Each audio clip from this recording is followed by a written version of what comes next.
சீக்கிரம் வாங்கல. என்னடி ஏன் இப்படி கத்துற? கத்துறனா?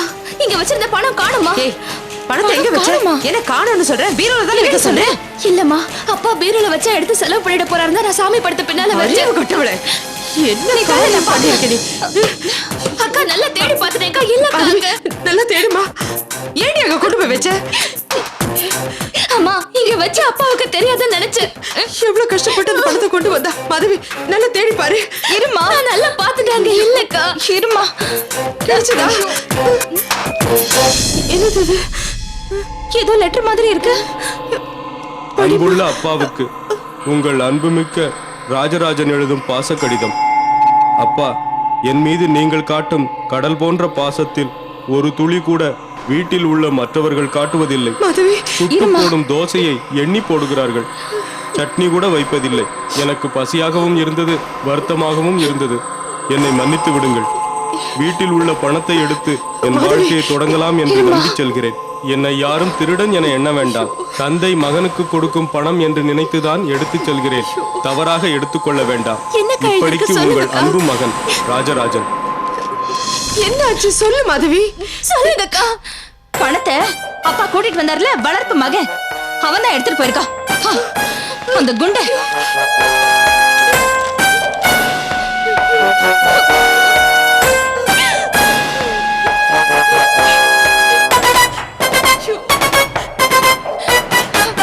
என்ன தலைவிதி. 50,000 ரூபாய் பணத்தை இப்படி கொண்டு போயிட்டானே, அதுவும் இந்த கஷ்டத்துல. எழுந்துருங்க, எழுந்துருங்கன்னு சொல்றேன் இல்ல. எனக்கு காஃபி வேணாடி. இப்ப அது ஒண்ணுதான் குறைச்சு. எழுந்துருங்க, எழுந்துருங்க. என்னடி இத பாருங்க, இத படிங்க. என்னது?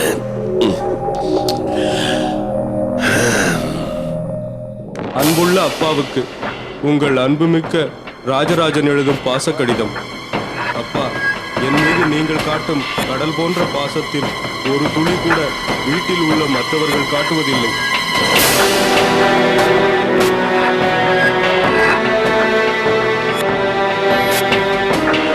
சுட்டு போடும் தோசையை எண்ணி போடுகிறார்கள். சட்னி கூட வைப்பதில்லை. எனக்கு பசியாகவும் இருந்தது, வருத்தமாகவும் இருந்தது. என்னை மன்னித்து விடுங்கள். வீட்டில் உள்ள பணத்தை எடுத்து என் வாழ்க்கையை தொடங்கலாம் என்று நம்பி செல்கிறேன். என்னை யாரும் திருடன் என எண்ண வேண்டாம். தந்தை மகனுக்கு கொடுக்கும் பணம் என்று நினைத்துதான் எடுத்துச் செல்கிறேன். தவறாக எடுத்துக்கொள்ள வேண்டாம். இப்படிக்கு உங்கள் அன்பு மகன் ராஜராஜன்.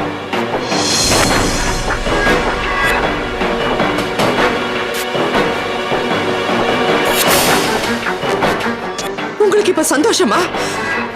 ஊர் பேர் தெரியாதவனையெல்லாம் கூட்டிட்டு வந்து நடு வீட்டுல உட்கார வச்சிங்க. வளர்ப்பு புள்ளன்னு வேற சொன்னீங்க. இப்ப 1 பைசா 2 பைசா இல்லைங்க, 50,000 ரூபாய்.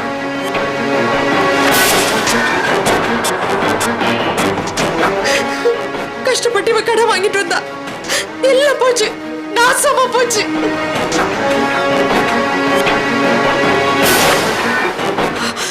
எதுக்கு தலையை தொங்க போடுறீங்க? எனக்கு பதில் சொல்லுங்க.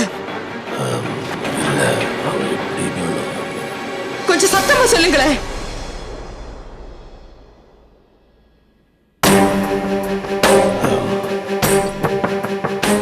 அவன் இப்படிப்பட்ட ஆளுன்னு எனக்கு தெரியாது. இப்ப தெரிஞ்ச என்ன ஆக போகுது? பணத்துக்கு என்ன வழி?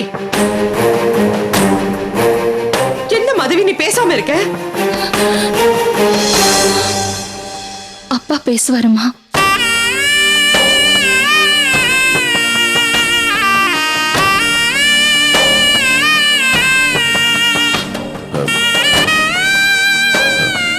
இப்ப எல்லாம் பணம் தானே, நான் திருப்பி கொடுத்துட்றேன். தருவீங்களா? எப்படி தருவீங்க? அங்க இங்க வேலை பார்த்து பத்தாத்து கடன் உடனே வாங்கி 50,000 ரூபாய் கொண்டு வந்து மாதவி வச்சிருந்தா, ஒட்டு மொத்தமா அடிச்சிட்டு போயிட்டா. இதுக்கு என்ன பதில் சொல்றீங்க? பதில் சொல்லுங்க, பதில் சொல்லுங்க. என்னத்த சொல்றது?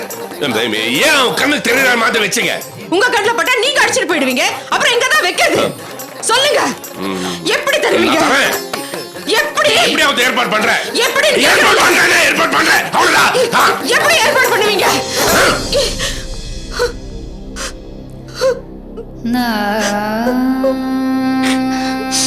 வாங்க சாரிம்மா, சொல்லாம கொள்ளாம வந்துட்டேன், மன்னிக்கணும். பரவாயில்ல அண்ணே, சொல்லுங்க. ஏதோ பிரச்சனை போல இருக்கு. அது எப்பவும் உள்ளதுதான், நீங்க சொல்லுங்க.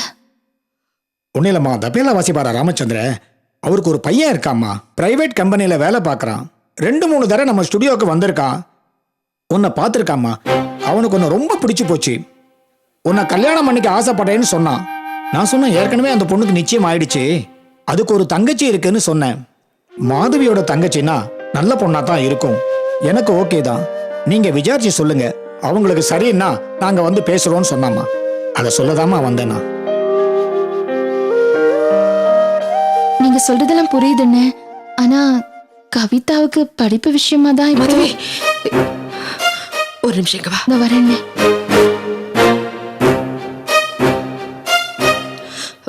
மாதவி, நான் அவசரப்படுறேன்னு நினைக்காத.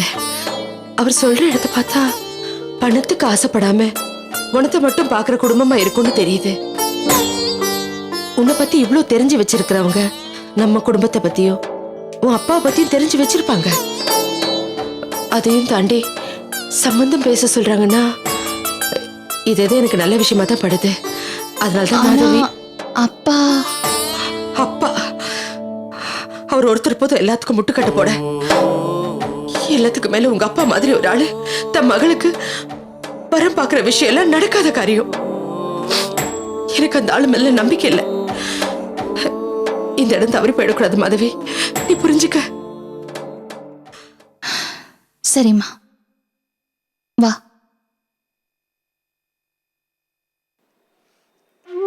அண்ணே, எங்களுக்கு சம்மதம் தான். அவங்களுக்கு பொண்ணு பார்க்கணும்னா நல்ல நாளா பார்த்துட்டு வர சொல்லுங்க. ரொம்ப சந்தோஷமா. ஐயோ, நாங்க தான் சந்தோஷப்படணும். எங்களுக்கு இவ்வளவு தூரம் நீங்க உதவி பண்றதுக்கு ரொம்ப நன்றிங்க. என்னம்மா நீ, உன்ன மாதிரி ஒரு நல்ல பொண்ணுக்கு ஒத்தாசை பண்ணா அது எனக்கு புண்ணியம் தானம்மா. நான் அவங்க கிட்ட பேசிட்டு வந்து சொல்றேம்மா. சரி, அப்ப நான் வரட்டுமாம்மா? போயிட்டு வரேம்மா. சரி. அண்ணே, சாப்பிட்டுட்டு போலாமே. பரவாயில்லம்மா, உங்க வீட்டுல சாப்பிடுறதுக்கு என்ன, இன்னொரு நாள் சாப்பிட்டுக்கிறேன். நான் வரேம்மா. அம்மா வரேன். சரிங்க.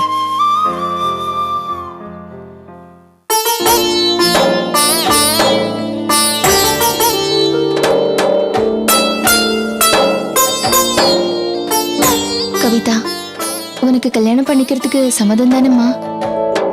என்னடி யோசிக்கிற? சரின்னு சொல்லு. இல்லம்மா, அக்கா இருக்கும்போது. ஏய், அத பத்திலாம் நீ ஏன் கவலைப்படணும்? எனக்கு கல்யாணம் லேட்டா தான் ஆகும்னு தெரியும். உனக்கு சம்மதமா இல்லையா அது மட்டும் சொல்லு. சரிக்கா. அப்புறம் என்னம்மா, அவளே சம்மதம் சொல்லிட்டா, கல்யாணத்தை ஜமாய்ச்சிட வேண்டியதுதான். இந்த நேரம் பார்த்து அந்த படுபாவி பணத்தை கொண்டு போயிட்டானே. ஏ மாதவி, போலீஸ்ல கம்ப்ளைண்ட் பண்ணா என்ன? ஐயோ வேண்டாம்மா, அப்புறம் அப்பா அதுல ஏதாவது போய் உளறி வச்சு வேற மாதிரி சிக்கலாயிடும். நான் வேற எப்படியாவது ஹேண்டில் பண்ணிக்கிறேன். சரிம்மா, நான் கிளம்புறேன். எங்க? போனாக்காவை நான் இன்னைக்கு வெயிட் பண்ண சொல்லியிருக்கேன். முக்கியமான விஷயமா கொஞ்சம் வெளியில போகணும். போயிட்டு கம்பெனிக்கு போலான்னு. மாதவி, இத பத்தியெல்லாம் நல்லா யோசிக்காம நான் வேற கல்யாணத்தை பண்ணலாம்னு சொல்லிட்டேன். பணத்துக்கு என்ன பண்ணுவேன்? கவலைப்படாதம்மா, ஏதாவது ஒரு வழி இருக்கும். சரிம்மா, நான் குளிச்சுட்டு கிளம்புறேன்.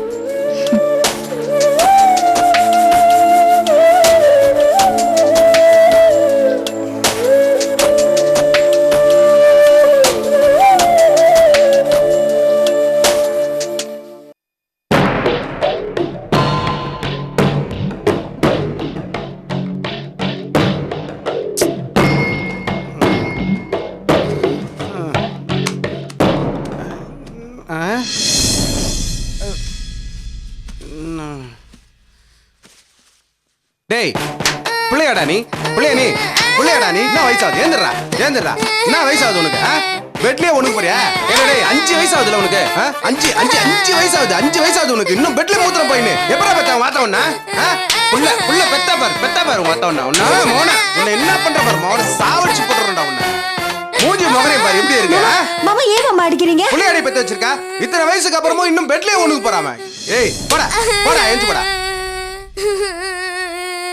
புள்ள பெத்திருக்கா பாரு. நாத்தியமே அதுவுமா கொஞ்ச நேரம் நிம்மதியா தூங்க விடுறீங்களா? ஆளுக்கு டார்ச்சர் பண்ணிக்கிட்டு லுங்கிய எப்படி ஈரம் பண்ணாம.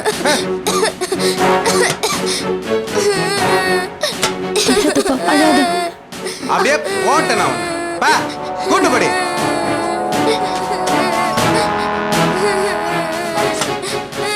அழாதடா. கிரீடா இத போடு. அப்பதானே அடிச்சாரு.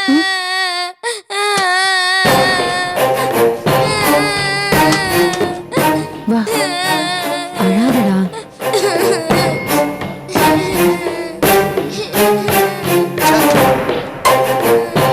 அழக்கூடாது. இங்க படுத்துக்கோ. படு. அம்மா குளிச்சுட்டு வந்து உனக்கு டிஃபன் எடுத்துட்டு வரேன். சரியா? படுத்துக்கோ. அழாது.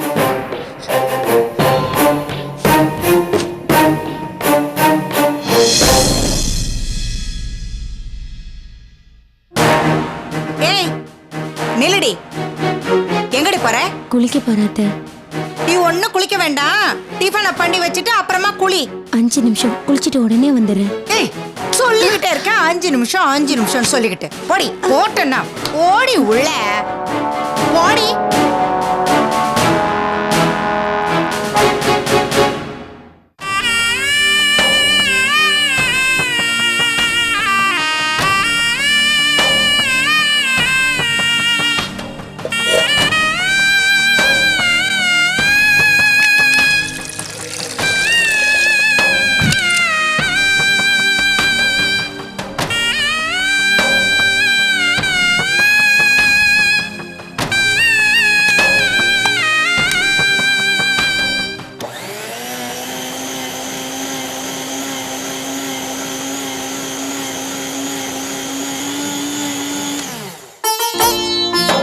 போடுமா அங்க சாப்பிடுற சாப்பிடு. போதும்.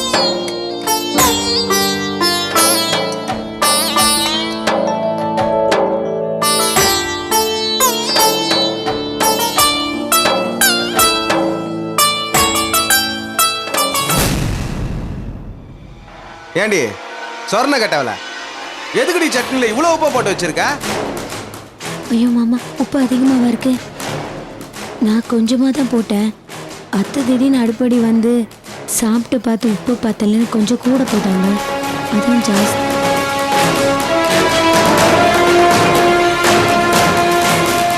ஏண்டி எனக்கும் என் பையனுக்கும் சண்டை முட்டி விடலான்னு பாக்குறியா? நீ அந்த அளவுக்கு ஆயிட்டியா? என்ன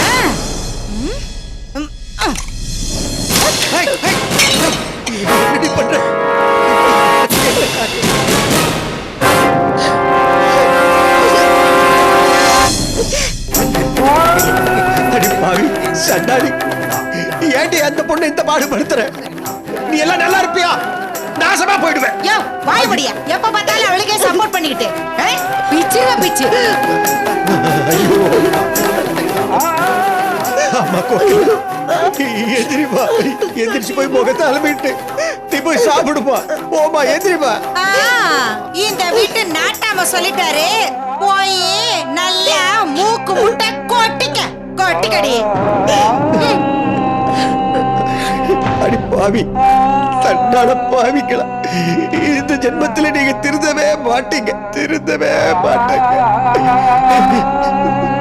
சாப்பிடியா? சாப்பிடு.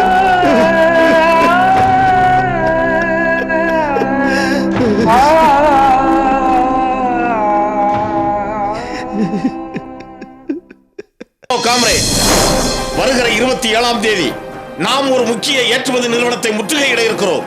விளைவுகளை பற்றி கவலை இல்லை. நமக்கு தேவை தொழிலாளர்கள் வீட்டில் அடுப்பு எரிய வேண்டும். அதற்காக எத்தனை பண முதல்கள் எரிந்தாலும் நமக்கு கவலை இல்லை. நல்லது காம்ரேட். மன்னிக்கணும் மனோகரன். பரவாயில்ல சார். ஒரு முக்கியமான பயனுள்ள விஷயத்தை பேசிக்கிட்டு இருந்தேன். இல்லைன்னா நான் செல்போனை பயன்படுத்துவேனா? நான் இதை எதுக்காக சொல்றேன்னா, இன்னைக்கு நடைமுறை வாழ்க்கையில இந்த செல்போனை தேவையான விஷயத்தை விட தேவையில்லாத விஷயத்துக்கு தான் நிறைய பேர் பயன்படுத்திட்டு இருக்காங்க. உதாரணத்துக்கு பள்ளிக்கூடத்தில் படிக்கக்கூடிய குழந்தைகள் எடுத்துக்கோங்களேன். அவங்க கூட இதை முறையில்லாம பயன்படுத்தி தங்களுடைய வாழ்க்கையை சீரழிச்சுக்கிறாங்க. இதை கண்டிக்காத பள்ளி நிறுவனங்களை எல்லாம் முற்றுகையிடுவதாக கூட எங்களிடம் ஒரு திட்டம் இருக்கிறது. நல்ல விஷயம். இந்த விஷயத்தில் குழந்தைகளின் பெற்றோர்களும் கவனம் செலுத்த வேண்டும். மன்னிக்கணும், நண்பர் கூட அறிமுகமாகாமலே நான் உங்க கூட பேசிக்கிட்டு இருக்கேன். இவரு என் friend Karthikeyan. Hello sir. Police அதிகாரியோ? இல்ல சார், போலீஸ் அதிகாரியா ஆகணும்னு வெறியோட இருக்கான். ஐபிஎஸ் எழுதிக்கிட்டு இருக்கான். நான் எப்படி ஐஏஎஸ் ஆகணும்னு இருக்கேனோ அதே மாதிரி இவனும் ஐபிஎஸ் ஆகணும்னு தீவிரமா இருக்கான். ஐஏஎஸ் ஆகி ஐபிஎஸ் ஆகி என்ன சாதிக்கிறதா உத்தேசம்? நேர்மையா செயல்பட்டு மக்களுக்கு சேவை செய்ய போறேன். எந்த படத்தில் தம்பி இந்த காட்சி? தம்பி, நான் உங்களை கிண்டல் பண்றதுக்காக இதை சொல்லல. இன்னைக்கு சமுதாயம் இருக்கிற நிலையில, அரசியலமைப்புகள் நடந்துக்கிற முறையில நீங்க எல்லா இடத்திலும் நேர்மையா நடந்துக்க முடியுமான்னு தான் கேட்டேன். நிச்சயமா முடியும். முடியும், ஓரளவுக்கு முடியும். அதுவும் எங்க? உங்களுக்கு கீழே இருக்கக்கூடிய சாதாரண அடித்தட்டு மக்கள் கிட்ட, உங்களுக்கு கீழே இருக்கக்கூடிய அதிகாரிகள் கிட்ட, அரசியலமைப்பு சாராத நிறுவனங்கள் கிட்ட, இவங்க கிட்ட மட்டும்தான் உங்களால முடியும். எல்லா இடத்திலும் முடியுமா? மீறி செயல்பட்டா உங்கள் தொப்பி பறக்கும். ஏன் சமயத்துல உங்க தலையே பறக்கும்.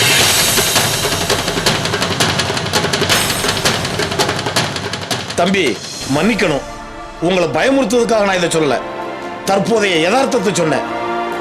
தம்பி, அதையும் மீறி நீங்க நினைக்கிறது மாதிரி எல்லா இடத்திலும் நீதியை நிலைநாட்ட முடியும். எப்படி? உங்களுக்கு உணர்வால் உந்தப்பட்டு காற்று நிறைந்த பந்து போல் எந்த அடிக்கும் காயப்படாத நீங்கள் நினைத்த காரியத்தை சாதிக்க உங்களுக்கு பின்னால எங்களை போல ஒரு படை அவசியம் வேணும். தம்பி, படைன்னா அரசியலமைப்புகளுக்கு பின்னாலதான் இருக்கணும்னு அவசியம் இல்லை. உங்களை போன்ற நீதியான நேர்மையான இளைஞர்களுக்கு பின்னால ஒரு படை அவசியம் இருக்கணும். தம்பியுடையான் படைக்கஞ்சான் என்று சொல்வார்கள்.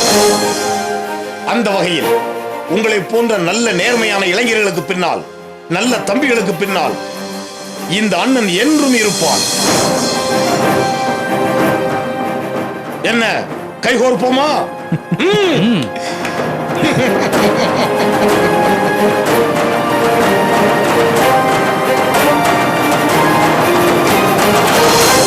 வெற்றி உறுதி.